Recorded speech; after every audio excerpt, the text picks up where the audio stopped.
Imagine waking up in the middle of the night. The room is completely dark. You hear a quiet sound coming from the corner. It could be the wind. It could be a piece of furniture settling. Or it could be something standing there, watching you. You know your door is locked. You know there is probably nothing inside the room. But your heart begins to beat faster anyway. Your muscles tighten. Your breathing becomes shallow. And suddenly, the jacket hanging on your chair no longer looks like a jacket. It looks like a person. You reach for your phone and turn on the flashlight. The threatening figure instantly becomes a harmless pile of clothes. Nothing was hiding in the darkness. So why did your body react as if your life were in danger? Why are humans so afraid of things they cannot see? And why does darkness transform ordinary objects into monsters?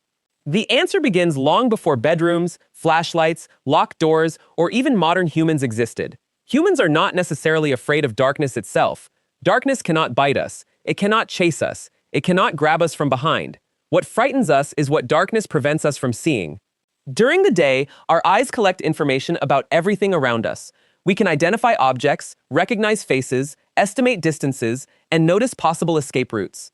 Vision gives the brain a sense of control. But when the lights disappear, much of that information disappears with them. The room may not have changed, but our ability to understand it has. This creates uncertainty, and the human brain does not like uncertainty, especially when uncertainty might conceal danger. Suppose you hear leaves moving during the day. You look toward the sound and see a small bird. The mystery ends immediately, but imagine hearing the same sound while walking through a dark forest. You cannot see what produced it. It could still be a bird, but it could also be a snake, a predator, or another person. Your brain has to make a decision before it has enough information. If it assumes the sound is harmless and turns out to be wrong, you may be attacked. If it assumes the sound is dangerous and turns out to be wrong, you have only wasted a little energy. From a survival perspective, the second mistake is usually cheaper. That is why the brain often chooses caution. It does not wait for perfect evidence. It prepares the body first and investigates later. To understand this reaction, we need to return to a world without walls or electric lights. Imagine a small group of early humans sleeping near the edge of a forest. The fire is slowly dying. The moon is hidden behind clouds.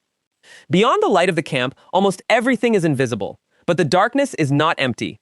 Large predators are moving through the landscape. Some of them can see far better at night than humans can. Their eyes are adapted to collect limited light. Their ears detect movements that humans may completely miss. Their sense of smell can reveal the presence of prey from a great distance. Humans, by comparison, are highly dependent on daylight vision. We can see color and fine detail extremely well during the day, but we are not specialized nocturnal hunters. Once night falls, one of our most important senses becomes much less reliable. This created a dangerous imbalance. A human in daylight could detect a threat, warn the group, throw an object, climb, run, or use a weapon. A human alone in complete darkness had far fewer advantages. Every unexplained noise therefore deserved attention. A rustling bush might contain nothing, but it only needed to contain a predator once for ignoring it to become a fatal mistake. Over many generations, individuals who responded quickly to suspicious sounds were more likely to survive. They did not need to know exactly what was hiding nearby. They only needed to react before it reached them. This does not mean that every person who feared darkness survived, or that fear was controlled by one special darkness gene. Human behavior is far more complicated than that. But natural selection could favor nervous systems that became alert when visibility was poor and danger was uncertain. The result was not a perfect alarm system. It was a sensitive one, and sensitive alarms frequently produce false warnings. Now imagine that you see a vague shape in the darkness. Your eyes send incomplete information to your brain. The brain must decide what that shape represents. But perception is not a camera recording the world exactly as it is. It is a construction. The brain combines sensory information with memory, expectation, and context. When visual information is clear, this process usually works so smoothly that we do not notice it. In darkness, however, the brain has fewer details to work with. It begins filling in the gaps. A curtain can become a person, a tree branch can become an arm, a shadow can become an animal. Two reflective objects can look like a pair of eyes. This phenomenon is related to our tendency to find meaningful patterns in unclear information. It is the same reason people see faces in clouds, electrical outlets, or the front of a car. The brain is especially sensitive to faces and living creatures because detecting them is socially and physically important. Failing to notice another person, an angry expression, or a hidden animal could be costly. As a result, the brain sometimes finds agents where none exist. In bright light, a coat is clearly a coat. In darkness, it becomes a tall shape with shoulders. Your conscious mind may know it is probably harmless. But the older defensive systems in your brain do not work entirely through logical debate. They respond to possibilities. The brain effectively asks, what is the most dangerous thing this shape could be? Then it prepares you for that possibility. This is why imagination becomes more powerful in darkness. The darkness provides an empty space, and the brain fills it with whatever it considers important. Unfortunately, possible danger is often more important to survival than possible furniture. Fear can begin before you consciously understand what you have seen or heard. Sensory information travels through several brain pathways. Some processes analyze details and help identify what an object actually is. Other processes allow the body to respond rapidly to possible threats. When a suspicious sound occurs in darkness, the brain may activate a defensive response almost immediately. Stress hormones are released. The heart beats faster. Blood is redirected toward muscles. Attention narrows. The body becomes ready to freeze, escape, or defend itself. Only afterward might conscious reasoning say, that was probably the refrigerator. This order makes evolutionary sense. If our ancestors had needed to conduct a full investigation before reacting to danger, their responses might have arrived too late. The fast system is useful, but it is not especially precise. It would rather activate because of 10 harmless noises than remain silent during one real attack. That is why knowing you are safe does not always make you feel safe. You can understand that monsters are fictional and still feel nervous in a dark hallway.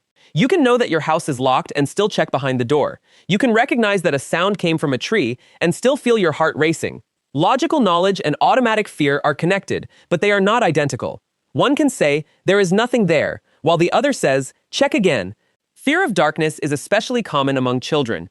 This may seem strange, because most children live in safer environments than prehistoric humans did, but children are still learning how to distinguish imagination from realistic danger. Their brains are excellent at creating characters, stories, and invisible worlds. During the day, this ability supports play and creativity. At night, the same ability can turn shadows into monsters. Young children also have limited control over their surroundings. They cannot always investigate a strange noise by themselves. They depend on adults for safety. Being alone in darkness can therefore combine three powerful experiences: uncertainty, separation, and lack of control. A child may not simply fear a dark room. The child may fear that a caregiver will not arrive if something happens. Stories and media can also supply the imagination with possible threats. After hearing about ghosts, monsters, burglars, or wild animals, a child now has a collection of images the brain can place inside unclear shadows. This does not mean adults should ridicule the fear. To the child, the emotional experience is real, even when the imagined creature is not. Telling a frightened child that the fear is stupid may increase shame without reducing the alarm response. A better approach is to provide calm reassurance while helping the child investigate the environment. Turn on a small light, identify the shadow, explain the sound.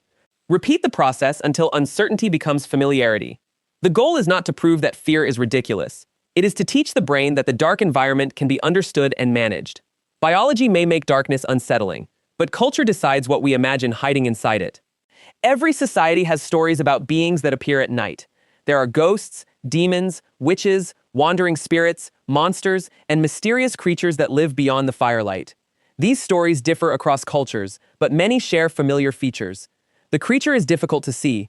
It appears in isolated places. It attacks when people are vulnerable, and it often becomes active after sunset. Why are nighttime monsters so common? Partly because darkness is an ideal storytelling tool. A visible creature has limits. The audience can see its size, shape, and location. An invisible creature can be almost anything. The listener's imagination creates the threat, often making it more frightening than a detailed description could. Nighttime stories may also have served practical purposes.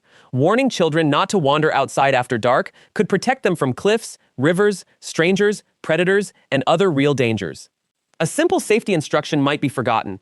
A terrifying story about a creature waiting near the forest might be remembered for life. In this way, cultural monsters could act like imaginary guards. They kept people close to the group and away from dangerous places. But once these stories entered our memories, they also gave our biological fear specific forms. A strange noise was no longer merely unknown. It might be interpreted as the creature described by parents, elders, films, or local legends. Biology supplies the alarm. Culture supplies the monster. Darkness is usually more frightening when we are alone. A dark forest may feel terrifying by yourself but exciting when surrounded by trusted friends. The environment is the same. What changes is the available protection. Humans are deeply social animals. For much of our history, surviving the night depended on groups. Several people could maintain a fire, listen for danger, care for children, and defend the camp. If one person slept, another might remain alert. Predators also faced greater risk when approaching a coordinated group. Isolation removed many of these advantages. A person alone had fewer eyes, fewer weapons, and no immediate assistance. Modern life has changed our physical surroundings, but the presence of other people can still signal safety to the nervous system.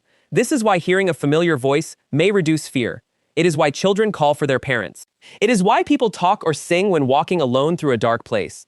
Sound can create a sense of companionship, even if the only voice belongs to the frightened person. Some people also leave a television or podcast playing at night. The content may not matter as much as the feeling that another human presence is nearby. In ancestral environments, silence and isolation could mean vulnerability. Today, they may still cause the brain to increase its attention. One of the strangest experiences in darkness is the feeling that something is watching us. There may be no evidence of another person nearby. Yet, the sensation can feel remarkably convincing. This may happen because the brain is constantly trying to detect other agents. Humans need to know who is nearby, what they want, and whether their attention is directed toward us. Detecting another person's gaze is extremely important in social situations. It can signal affection, judgment, competition, or aggression. When visibility is poor, however, the brain cannot easily confirm whether another agent is present. Uncertainty allows the threat detection system to become overactive. Small sounds seem intentional. Random movements appear coordinated. A branch touching a window can sound like someone testing the glass. Your own footsteps may seem to have another rhythm behind them. Once you consider the possibility of being watched, attention begins searching for evidence. Every unclear detail becomes suspicious. This can create a feedback loop. You feel nervous, so you monitor the environment more closely. The increased monitoring reveals more ambiguous sounds. Those sounds make you even more nervous. Soon, the absence of evidence does not feel reassuring. It feels as though the hidden observer is simply being careful. The brain has turned uncertainty into a story. If darkness activates ancient fears, why do people voluntarily watch horror films, explore haunted houses, or tell ghost stories around campfires? The answer is control. Fear can be enjoyable when the brain believes the threat is limited. Inside a cinema, your body may react to the monster on screen. Your heart rate increases. You jump when something suddenly appears. But another part of your brain knows you are sitting in a safe room. This creates fear without the full cost of real danger. The experience becomes a simulation. You can practice dealing with uncertainty, suspense, and surprise while remaining protected. Darkness also improves the simulation by removing distracting visual information. It makes the imagined world feel larger. A campfire illuminates only a small circle, while everything beyond it remains unknown. The storyteller does not need to show the monster. The forest provides endless hiding places. People may also enjoy sharing fear because it strengthens social bonds. Everyone reacts to the same mysterious sound. Everyone moves closer together. Everyone feels relief when the threat turns out to be harmless. The darkness that makes isolation frightening can make companionship feel especially comforting. Some fear of darkness is normal. It encourages caution in places where visibility is limited. Walking slowly through an unfamiliar area at night is sensible. Checking an unexplained sound may also be reasonable. But fear can become a problem when it remains intense, even in safe environments. A person may avoid sleeping alone, repeatedly inspect rooms, or require lights to remain on throughout the night. The fear may interfere with sleep and increase daytime anxiety. Avoidance can sometimes strengthen the problem. If a person always escapes darkness immediately, the brain never has an opportunity to learn that the situation can be safe. The relief produced by turning on every light rewards the escape behavior. The next dark situation may then feel even more threatening. Gradual exposure can help the brain build a new prediction. Someone might begin by sitting in a slightly dim room, then slowly reduce the amount of light over time. Calm breathing, familiar surroundings, and a sense of control can make the process easier. The objective is not to eliminate every cautious response. It is to help the nervous system distinguish between uncertainty and actual danger. For severe or persistent fear, professional support may be useful. Fear is not a failure of intelligence. It is a protective system that has become too sensitive. Today, many people spend their nights inside locked buildings. We have electric lights, security cameras, phones, alarms, and strong walls. The darkness outside a bedroom rarely contains the same threats faced by early humans. But biological evolution does not redesign the nervous system every time technology improves. Our surroundings changed far faster than our basic defensive responses did. The brain entering a dark room today still uses systems shaped in environments where poor visibility could be dangerous. It hears a sound but cannot immediately identify it. It sees a shape but lacks enough detail. It notices that the group is absent. Then it chooses the safer interpretation. Maybe something is there. That single thought is enough to increase attention. Once attention increases, shadows become sharper, noises become louder, and imagination becomes more active. The darkness has not created a monster. It has created missing information.